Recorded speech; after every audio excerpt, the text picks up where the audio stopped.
In a world brimming with endless noise and relentless demands, have you ever felt your own mind becoming a cluttered room with no space left for peace?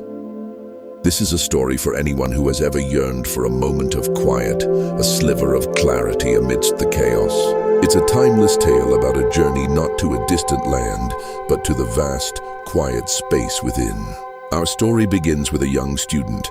Let's call him Leo, a bright mind entangled in a web of his own thoughts. The pressures of his studies, the anxieties about the future, and the constant barrage of information had created a relentless storm inside him. Seeking a way to quiet this storm, he traveled to a remote monastery nestled high in the mountains, a place whispered to be a sanctuary of profound wisdom. There he hoped to find an old Zen master, renowned for his ability to guide lost souls back to a path of clarity and purpose. After a long journey, Leo arrived at the serene temple, his heart heavy with the weight of his overfull mind, and bowed before the master, desperate for an answer to his inner turmoil. The master, a figure of calm authority with eyes that seemed to hold the stillness of a deep lake, listened patiently to Leo's torrent of words. He spoke of his fears, his ambitions, his confusion, his thoughts spiraling into a tangled mess. When Leo finally fell silent, exhausted from his own mental clutter, the master didn't offer a single word of advice. Instead, he gestured towards a simple wooden table where a small, elegant teacup sat.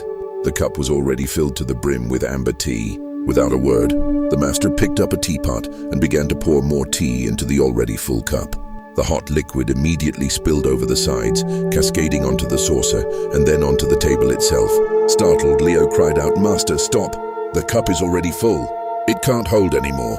The master paused, a gentle smile gracing his lips. He looked directly at the young student and said softly, "Like this cup, you are full of your own opinions and speculations. How can I show you the way unless you first empty your cup?" The master's words struck Leo with the force of a revelation. He finally understood.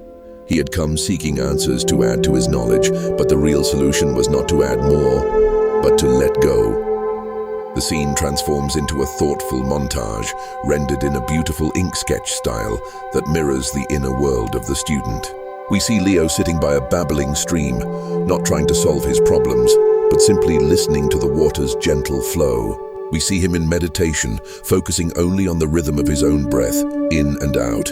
His chaotic thoughts, visualized as a dense thicket of tangled, frantic ink lines, begin to slowly unravel. With each conscious breath, each moment of mindful presence, the lines become smoother, simpler, until they finally dissolve, fading into the clean, empty white space of the page, leaving only a sense of profound peace. The story then returns to Leo's modern life, but the world he inhabits feels completely new. The once overwhelming challenges of his daily routine, the demanding projects, the crowded commutes, the digital distractions, no longer trigger the familiar cascade of stress and anxiety. We see him navigating these situations with a newfound sense of calm and confidence, his actions deliberate and his focus unwavering. He is present in each moment, no longer a captive of his racing mind. The final poignant scene shows Leo standing on his balcony, looking out as the first light of dawn paints the sky in hues of orange and gold. A gentle smile plays on his lips. His mind is like the vast, clear morning sky, empty, open and ready to embrace the boundless possibilities of a new day. This journey reminds us that true wisdom isn't found in accumulating more, but in creating the space to truly see.